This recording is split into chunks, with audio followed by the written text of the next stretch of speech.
Hello guys and welcome to my channel. If you're coming for the first time, I just want to welcome you here. I hope you decide to stay because this is one big happy family where we actually share travels, and later on we'll be sharing tag, and we're just gonna be Africans and just be crazy and amazing. If you are returning, thank you so much family. I love the fact that you keep coming and you keep returning here. It actually just makes me feel good about like this platform in general.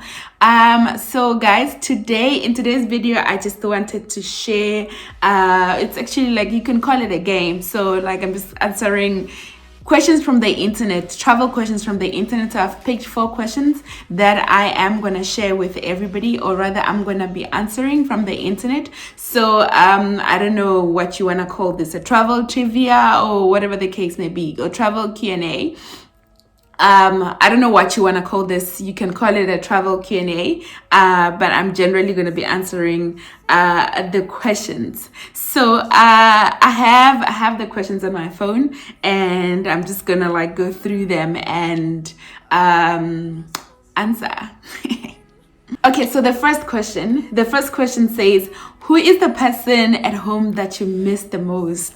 Oh my gosh, this is actually like very easy. I miss a lot of people for sure. And if you're watching this and then you thought you were actually top of the list, the truth is you are. But like, you know there's ranks into these things. And I miss the one person that I really miss the most, because I have the cutest, tiniest, amazing nephew. I miss my nephew so much, and it's really just because of how he is as a human being and how I learn a lot from him as young as he is, how he's so much self-aware. And I hope he doesn't lose that, because the world can actually tell you things or preach to you things, but my nephew is so sure about himself, and it's so easy for you to can miss that young soul. He's actually I think 5 now. And yeah, I miss my nephew so much. I mean, I miss everyone, but I miss my nephew the most, because that 5-year-old is teaching me so much about life, or has taught me so much about life in general. And I can sit here and tell you a lot of things, but that's not the video. Bottom line, I miss my nephew so much. Second question, it says, what is your top travel tip? So my top travel tip is, whenever you actually, okay, so my top travel tip is that you need to keep an open mind. And I'm saying this because when you step into grounds that are very much foreign to you, it might get comfortable or uncomfortable, and you might be in a position where you actually don't know how to navigate spaces. And also the understanding that you are moving away from everything that you've always known requires you to be like really open-minded. You need to be in a position where you are ready to learn, you are ready to actually welcome people for who they are. Because one thing for sure, as soon as you move from one country or to the next, or one country that is your own to a country that is different from yours, you are definitely gonna meet people who are different from you. You are gonna meet food that is different from what you are used to. You are gonna be in a position where the mode of transport is different. Almost everything is different, that sometimes you are in a position to actually not even locate anything that is very much familiar to you. So keeping an open mind and knowing that, listen, I am stepping into grounds that are not my own, and I sort of have to adapt. You know what they say about moving, or rather when you go to Rome, do what the Romans do. I think that concept works very well when you actually are moving to spaces. I mean, I'm not saying that when you move into spaces like where they're doing crazy things, you should do the same. What I'm saying is, at least have a room to learn, at least have a room to understand that this is not home, this is not my house, this is not where I actually get to set the rules and say what needs to be done and when. And that way you open yourself to learning, you open yourself to experiences, and it turns out to be really amazing experiences depending on how you want them to be. So a third question Do you prefer to walk, take public transport, or take private transport? This one is, for me, the answer is it depends.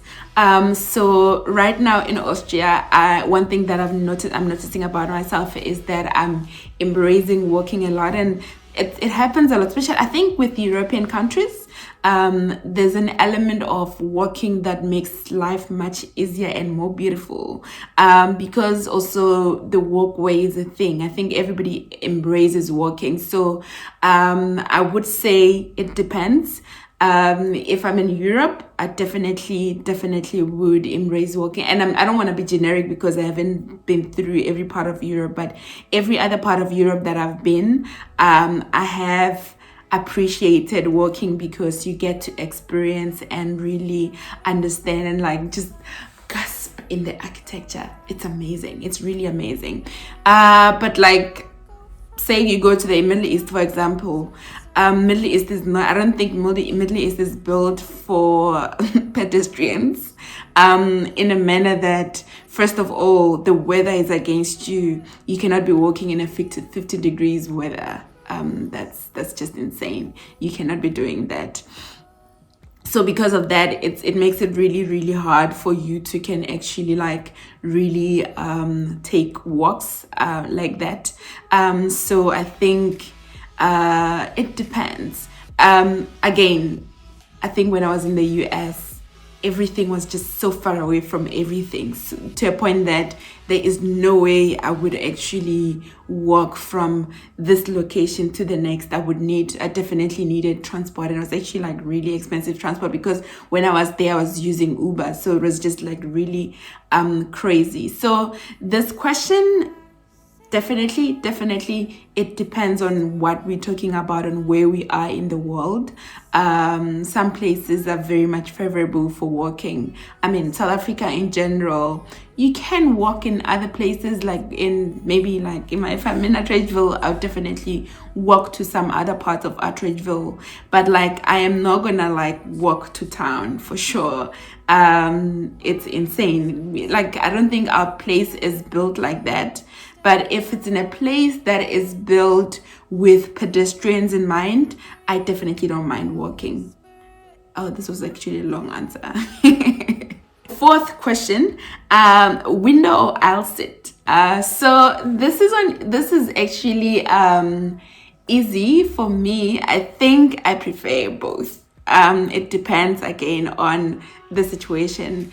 If we are okay, actually no, it doesn't depend. Window. Let's do window. Let's do window. So guys, I'm done with these questions. I am actually gonna do because there's actually so many questions here, so I think we will take ad breaks every now and then and just do these questions. Let me know if you enjoy this kind of video, and if you do, just give me a thumbs up, and then I will know that, well, this is the content that people actually appreciate and like, and then I will do more of it. But like, yeah, I would love to actually like do this question, because like there's like 100 questions so far, and I've only done 4. So let's see. Let me know, and then I'll continue or stop. So guys, thank you so much for joining me in here. I appreciate you so much. I appreciate that you keep coming. Please, if you're not subscribed, please subscribe. I was actually checking the stats. It's actually scary that there's like 50-something% of people who are actually watching this now and they are not subscribed. So if you are part of the 50-something%, please subscribe, and it helps my channel. You are telling YouTube that, okay, this is the kind of content that is worth watching, so they'll push my content up and then suggest to other people, and we become one growing family. So I love you so much, guys. Enjoy the rest of your Friday. Cheers.